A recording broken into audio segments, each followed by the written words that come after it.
प्रिय मित्रों, आज हम पत्रकारिता के क्षेत्र से संबद्ध विविध संगठन जो राष्ट्रीय एवं अंतर्राष्ट्रीय स्तर पर कार्यरत है उनका परिचय करा के लेंगे।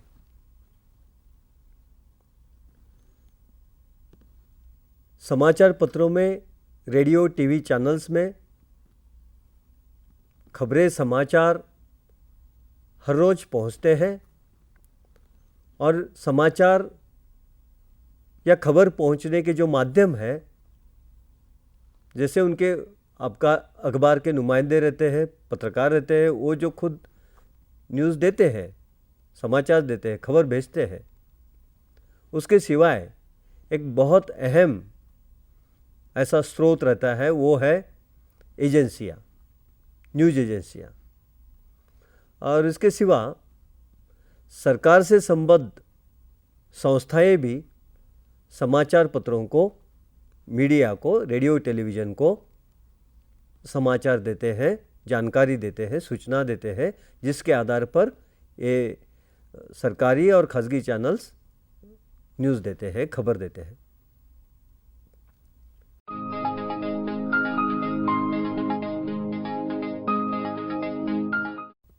सबसे पहले आता है पीआईबी। पीआईबी का मतलब है प्रेस इंफॉर्मेशन ब्यूरो।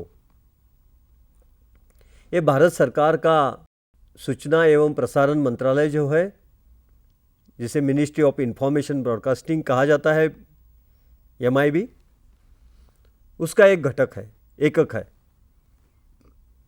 पीआईबी का जिम्मा है केंद्र सरकार के जितने भी निर्णय हैं, भारत सरकार के जितने भी निर्णय हैं, विविध मंत्रालयों में लिए जाते हैं, उन निर्णयों की जानकारी, केंद्रीय मंत्रिमंडल के निर्णयों की जानकारी,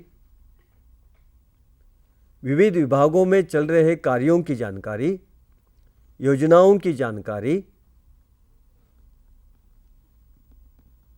जो विविध उपक्रम, कार्यक्रम ले गए हैं, उनकी जानकारी,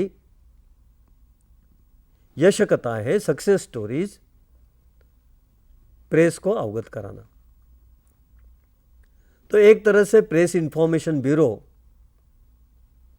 भारत सरकार के लिए कार्य करने वाले जनसंपर्क अधिकारी, पत्रकारों का ही, सरकारी पत्रकारों का ही एक संगठन है, ऐसा कहा जा सकता है।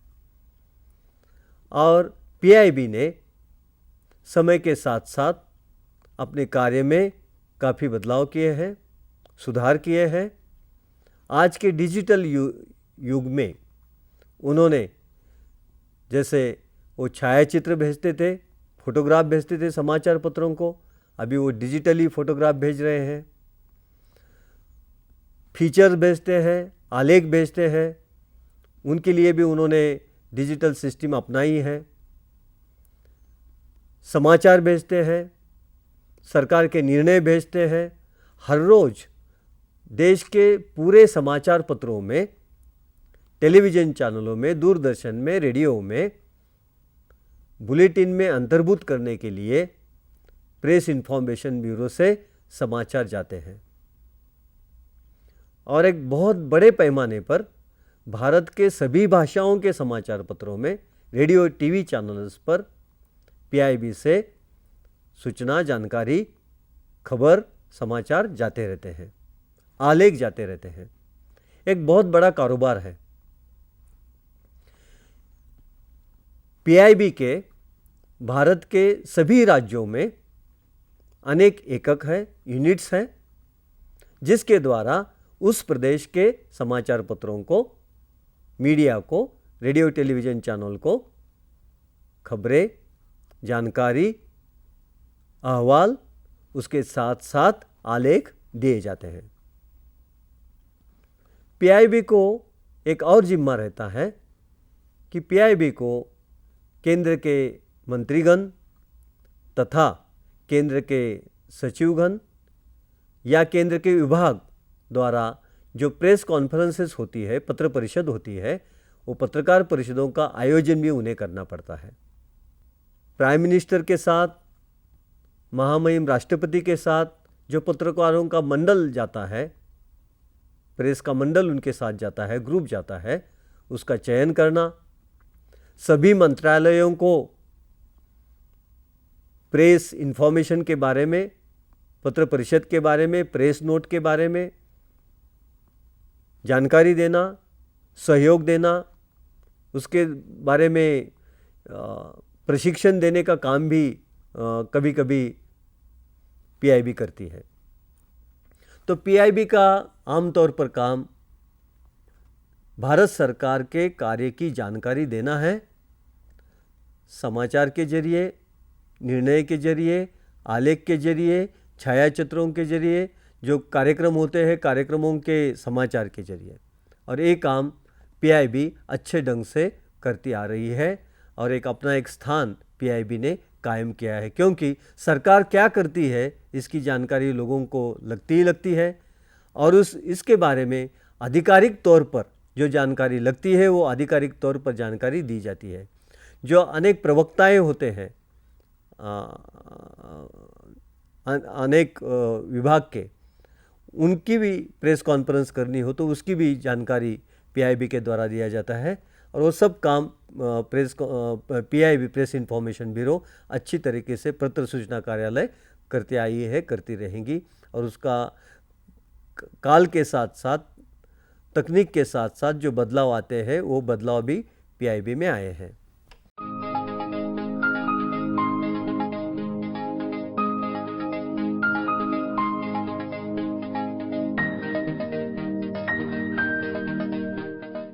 अभी इसके सिवाय और न्यूज़ एजेंसियां हैं, समाचार एजेंसियां हैं जो माध्यमों को, मीडिया को न्यूज़, समाचार, फीचर्स देते हैं।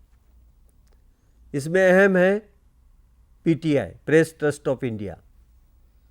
ये एक संगठन है जिसकी भागीदारी अनेक समाचार पत्रों की है और एक साथ इकट्ठा होकर एक डेमोक्रेटिकली एक ट्रस्ट बनाया हुआ है और ये प्रेस ट्रस्ट इंडिपेंडेंट, इम्पार्शियल समाचार देने की कोशिश करता है और एक व्यावसायिक संगठन है और एक गुणवत्ता का संगठन है और पीटीआई ने अब तक अपनी प्रतिमा इस क्षेत्र में एक अहम समाचार एजेंसी के रूप में कायम की है।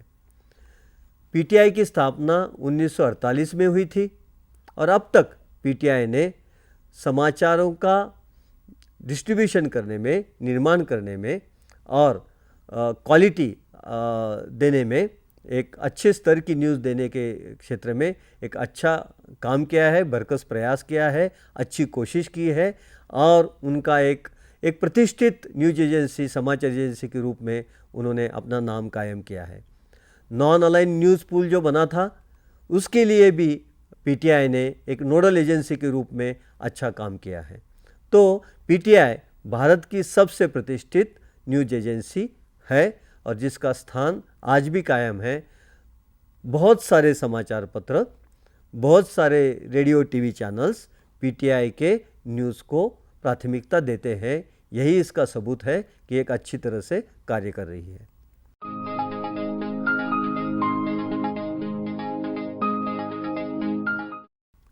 उसके सिवाय Uni, United news of India, Uni एक दूसरी समाचार एजेंसी है जो पीटीआई के बाद आती है, जिसका क्रम दूसरा है। ये भी एक भारत की एक अच्छी जानी मानी न्यूज़ एजेंसी है, समाचार एजेंसी है। इसका भी उपयोजन बहुत सारे समाचार पत्र, टेलीविज़न चैनल्स और डीडी रेडियो करते आए हैं और इसकी स्थापना 1959 में हुई थी।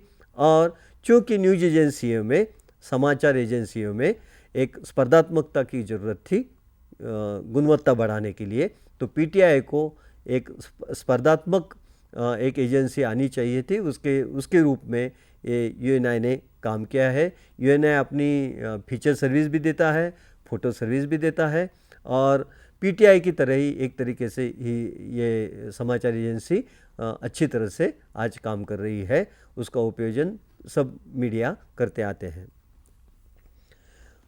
इसके सिवाय हिंदी में समाचार देने की कोशिश करने वाली समाचार भारती जैसी संस्थाएं हैं।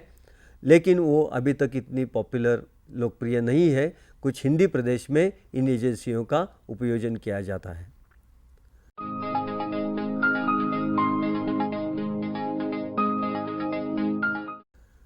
अंतर्राष्ट्रीय स्तर पर देखा जाए तो एसोसिएटेड प्रेस एपी ये एक समाचार एजेंसी है जिसके विश्व के सभी प्रमुख देशों में ब्यूरोज हैं, पत्रकार हैं और अंतर्राष्ट्रीय स्तर पर समाचारों का निर्माण, समाचारों का डिस्ट्रीब्यूशन और समाचार सभी मीडिया यूनिट में देने के लिए एपी का काम चलता है। तो एपी अंतर्राष्ट्रीय स्तर की बहुत ही जानी मानी अतिशय प्रतिष्ठा प्राप्त ऐसी वृत्त संस्था है, समाचार एजेंसी है जिसका कार्य विश्व स्तर पर माना जाता है। और एक अंतर्राष्ट्रीय एजेंसी है यूनाइटेड प्रेस इंटरनेशनल, यूपीआई। ये जो यूपीआई ये भी एसोसिएटेड प्रेस जैसी एक अंतर्राष्ट्रीय संस्था है, समाचार एजेंसी है जो पूरे विश्व भर के समाचार इकट्ठा कर अपने प्रतिनिधियों द्वारा, पत्रकारों द्वारा इकट्ठा कर पूरे विश्व में प्रचारित करती है, प्रसारित करती है। ये दो संस्थाओं का स्थान विश्व भर में माना जाता है और उसका उपयोजन विश्व भर के समाचार पत्र और मीडिया, टेलीविज़न, रेडियो के मीडिया करते हैं। इसके सिवाय फ्रांस की एक एजेंसी फ्रांसी प्रेसी ये समाचार एजेंसी है, तास रशियन एजेंसी है, रॉयटर यूके की एजेंसी है। ये एजेंसियाँ भी विश्व स्तर पर समाचारों का निर्माण और प्रसार करने का कार्य करने वाली संस्थाएं हैं।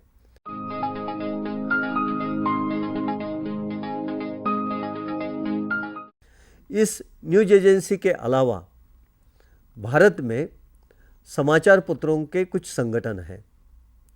INS इंडियन न्यूज़पेपर सोसाइटी ये एक ऐसी ही प्रमुख संस्था है जहां भारत के सभी समाचार पत्रों के, प्रमुख समाचार पत्रों के प्रबंधक इकट्ठा होकर उन्होंने अपना एक ऑर्गेनाइजेशन, संगठन बनाया है।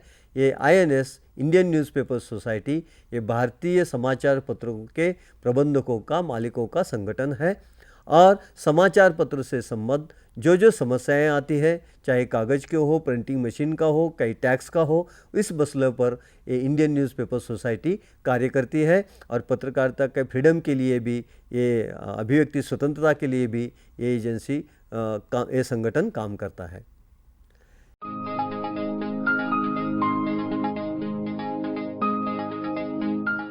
इल्ना इंडियन लैंग्वेज न्यूज़पेपर एसोसिएशन, इल्ना तो भारतीय भाषाओं के जो समाचार पत्र हैं उनके प्रबंधकों का, मालिकों का संगठन यानी इल्ना, इंडियन लैंग्वेज न्यूज़पेपर एसोसिएशन। इल्ना भी इंडियन न्यूज़पेपर सोसाइटी जैसी ही एक संगठन है जो भारत के भाषाई पत्रकारों के प्रबंधकों को और मालिकों को इकट्ठा करती है, संगठन प्रदान करती है और भारतीय भाषाओं के समाचार पत्रों की समस्याएं, चाहे विज्ञापन का दर हो, चाहे कागज़ की समस्या हो या कोई इंपोर्ट करने के बारे में, मशीनरी इंपोर्ट करने के बारे में कुछ मदद हो या अन्य कोई उनके उससे संबंध मसले हो, उसके लिए ये संगठन कार्य करता है। अंतर्राष्ट्रीय स्तर पर देखा जाए तो वैन नाम की एक संगठन है, वर्ल्ड एसोसिएशन ऑफ न्यूज़पेपर, वैन अंतर्राष्ट्रीय स्तर की, विश्व स्तर की समाचार पत्रों के प्रबंधकों की संगठन है। विश्व के 20,000 समाचार पत्र इस संगठन के सदस्य हैं और वैन चूंकि एक अंतर्राष्ट्रीय संगठन है, उस माध्यम से, इस संगठन के माध्यम से समाचार पत्रों का नया तकनीक, समाचार पत्रों की नए समस्याएं, समाचार पत्रों का विश्व भर का बाजार, समाचार पत्रों के विश्व भर का विज्ञापन, समाचार पत्रों के इंडस्ट्री का शोध कार्य, उसका अहवाल, इन सारी चीज़ों के बारे में वैन बहुत अच्छे तरीके से काम करती है। व्यान का हर 2 साल में एक बार अंतर्राष्ट्रीय परिषद का आयोजन होता है। भारत में हैदराबाद में 2 साल पहले व्यान का अंतर्राष्ट्रीय अधिवेशन हुआ था और जिसमें कम से कम 2-2.5 हज़ार विश्व भर के प्रतिनिधि आते हैं और विश्व भर के 100 भाषाओं में जो समाचार पत्र प्रकाशित होते हैं उनके प्रबंधक, उनके एडिटर, माध्यमों के अभ्यासक उसमें सम्मिलित होते हैं और मीडिया, प्रिंट मीडिया के मसलों पर अच्छी तरह से बहस, चर्चा, चिंतन इस परिषद में किया जाता है।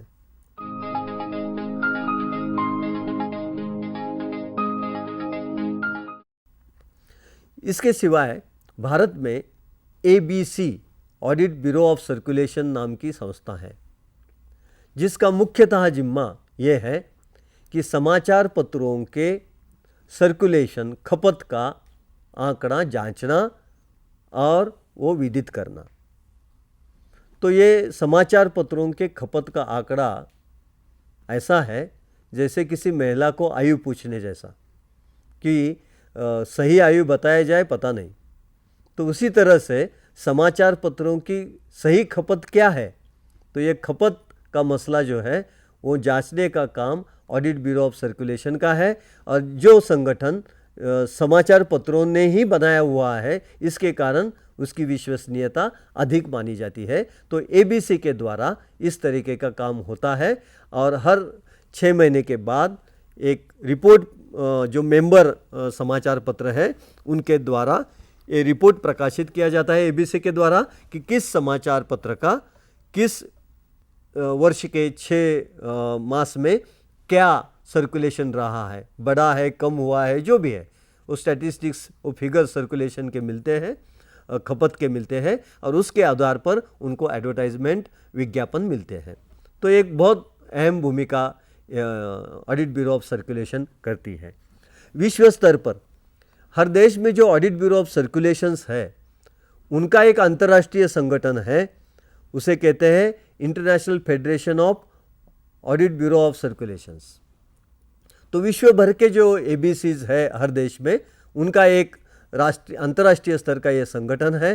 तो पूरे विश्व भर में जो समाचार पत्र प्रकाशित होते हैं उनके सर्कुलेशन का रिकॉर्ड रखना, उनका मानांकन करना, उनका रैंकिंग करना और उनके बारे में रिपोर्ट प्रकाशित करने का कार्य ये इंटरनेशनल फेडरेशन करती है।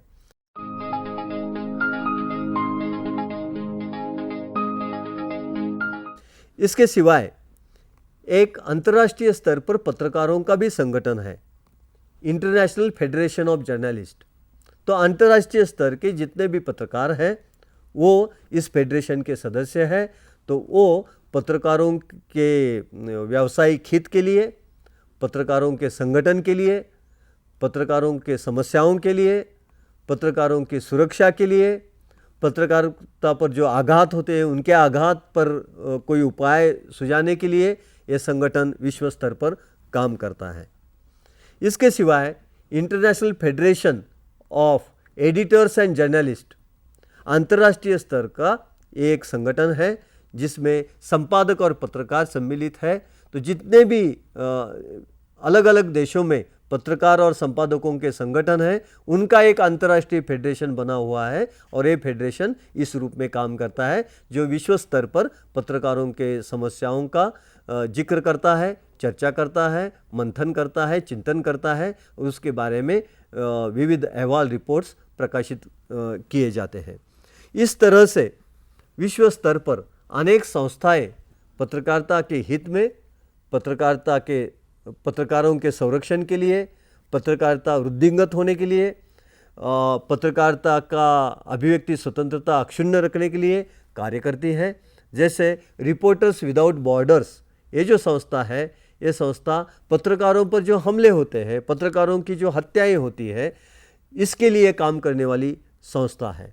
फ्रीडम हाउस एक अंतर्राष्ट्रीय संस्था है जो प्रेस फ्रीडम के लिए काम करती है और प्रेस फ्रीडम का अहवाल, रिपोर्ट हर साल वो प्रकाशित करती है कि विश्व भर में प्रेस फ्रीडम की स्थिति क्या है, स्टेटस रिपोर्ट जिसे कहा जाता है, वो स्टेटस रिपोर्ट ये फ्रीडम हाउस प्रकाशित करता है। इस तरह से विश्व स्तर पर, देश के स्तर पर अनेक संगठन और संस्थाएं पत्रकारिता के क्षेत्र से संबद्ध अपना कार्य करती है और मुझे लगता है कि इन संस्थाओं के द्वारा पत्रकारिता की गुणवत्ता सुधार के लिए, पत्रकारिता के हितरक्षण के लिए और जनतंत्र के व्यापक रक्षण के लिए ये सभी संस्थाएं अच्छी तरह से अपना अपना कार्य कर रही है, अपना अपना योगदान दे रही है।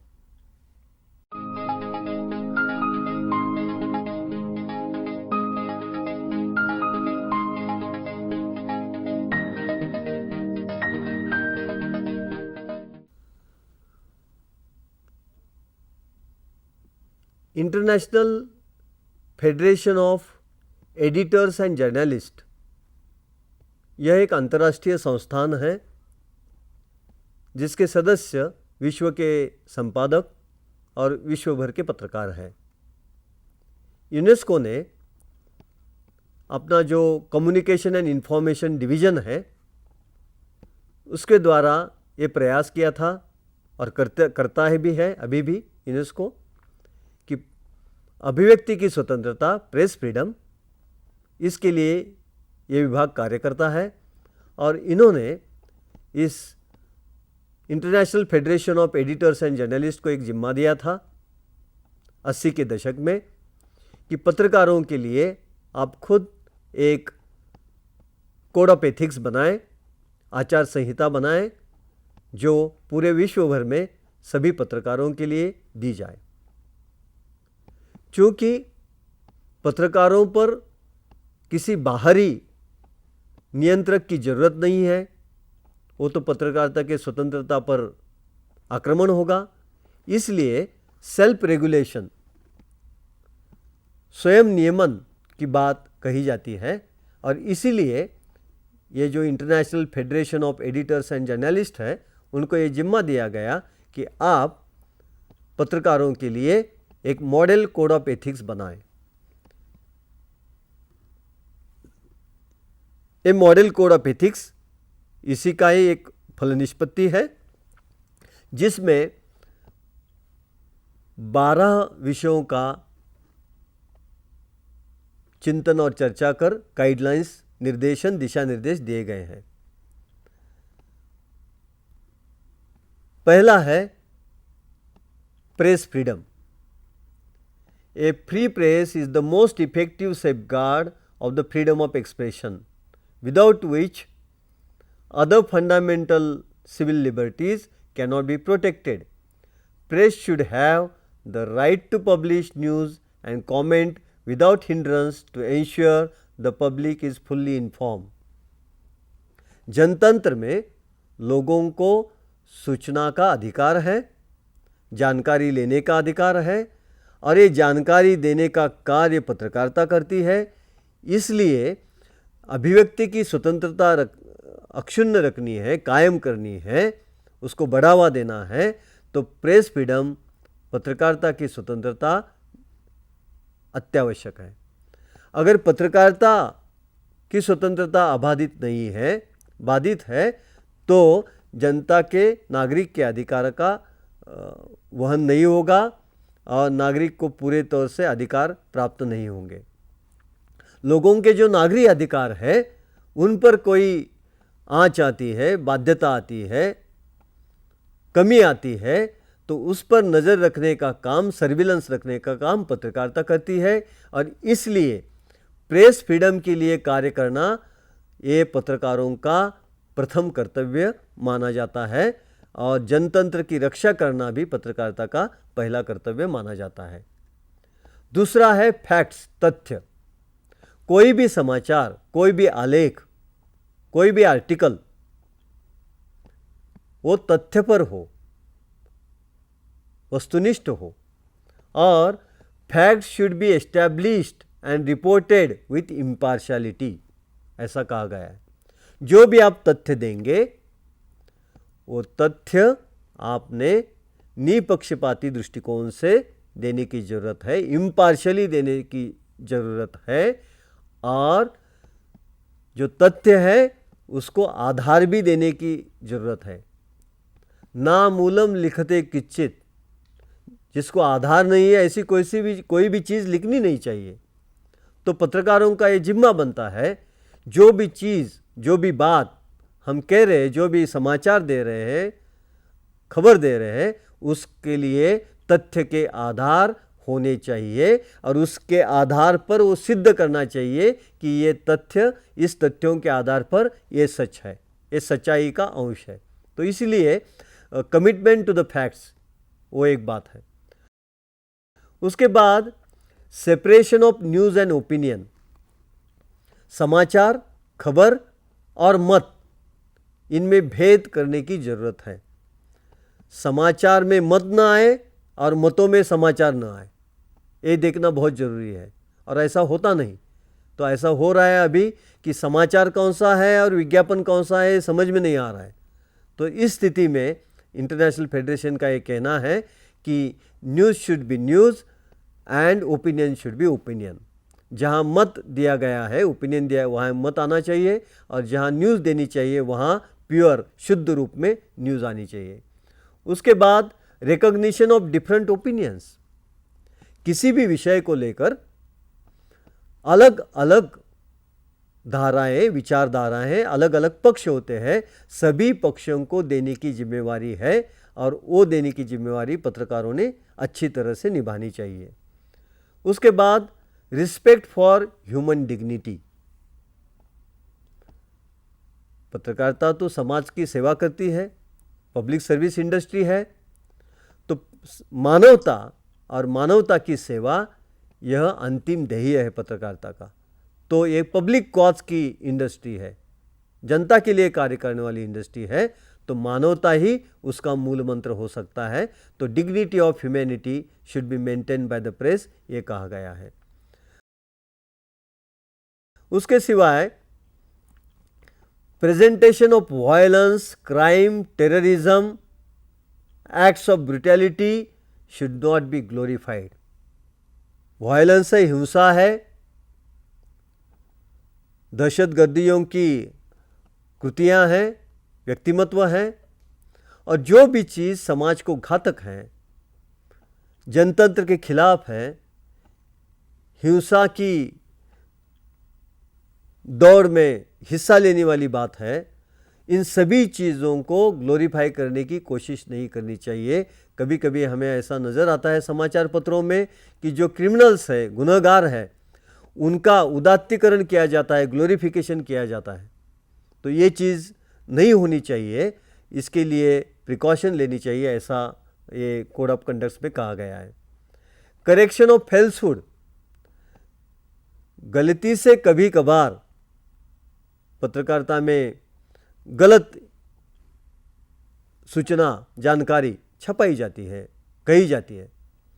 तो पत्रकारों ने जब उनको पता चले कि मैंने जो बात कही है, लिखी है, बताई है वो गलत है, तो उनका कन्फेशन देकर, उसका स्वीकार करते हुए सच क्या है वो कथन करने की ज़रूरत है। प्रेस को उतना ऑनेस्ट होना जरूरी है, प्रामाणिक होना जरूरी है। उसके सिवाय उन्होंने कहा है प्रोटेक्शन ऑफ सोर्सेस। तो पत्रकारों को जो खबर मिलती है, समाचार मिलते हैं, तो उनके सोर्सेस रहते हैं, स्रोत रहते हैं, और स्रोत वो कॉन्फिडेंशियल रहते हैं, गोपनीय रहते हैं।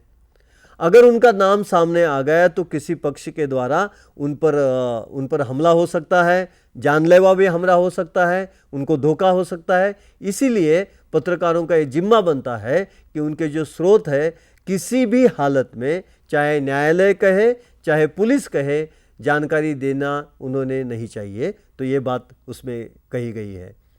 आखिर में सीक्रेसी, कुछ चीज़ें ऐसी होती है कि जनता के हित में, किसी व्यक्ति के हित में कुछ चीज़ें उन्होंने अपने को बताई है या आपको मालूम हुई है, तो व्यक्ति के हित में या देश के हित में, जनता के हित में कुछ चीज़ें उजागर करने के लिए कोशिश नहीं करनी चाहिए। वो सीक्रेसी, उसकी गोपनीयता अक्षुण्ण रखने की कोशिश करनी चाहिए। और आखिरी बात जो कही है, मानवीय अधिकार। पत्रकारिता एक मानवीय अधिकार है, प्रेस की स्वतंत्रता एक मानवीय अधिकार है, व्यक्ति का हक एक मानवीय अधिकार है। तो राइट टू प्राइवेसी है, किसी व्यक्ति विशेष का अपना जीवन किस तरीके से व्यतीत करना है उसका अधिकार है, उसमें पत्रकारिता ने हस्तक्षेप नहीं करना चाहिए। ह्यूमन राइट्स को, मानवीय अधिकारों को रिस्पेक्ट करना, उसका आदर करना और उसके लिए कार्य करना, ये पत्रकारिता का काम है। इसी तरह international federation of editors and journalist ने पत्रकारों को कुछ मार्गदर्शक तत्व, दिशा निर्देश दिए हैं जिसके आधार पर पत्रकारिता काम करे, ये अपेक्षा की गई है। लेकिन प्रत्यक्ष रूप में फील्ड में ऐसा काम होता है, ऐसा कम नज़र आता है। जिस दिन ऐसा काम करने वाले पत्रकार बढ़ेंगे, ऐसे काम करने वाले समाचार पत्र बढ़ेंगे, मीडिया यूनिट्स बढ़ेंगे, उसी दिन पत्रकारिता अधिकाधिक जिम्मेदार बनती जाएगी और लोग कहेंगे कि अखबार ये एक अधिक विश्वसनीय ऐसा माध्यम है, टेलीविज़न एक विश्वसनीय माध्यम है, रेडियो एक विश्वसनीय माध्यम है और जनता के दिल में जिस माध्यमों का स्थान रहता है वही माध्यम टिकता है। जनता के दिल से जो माध्यम हट जाता है वो माध्यम मरने की ओर निकलता है। मुझे लगता है कोई भी माध्यम नहीं चाहेगा कि वो मृत्यु के दिशा में जाए, कोई भी माध्यम चाहेगा कि वो विकसित हो, फले फूले। अगर उनको फलना फूलना है तो विश्वसनीयता बरकरार रखना है, बढ़ाना है, उसके लिए इन आचार संहिताओं का पालन करना जरूरी है।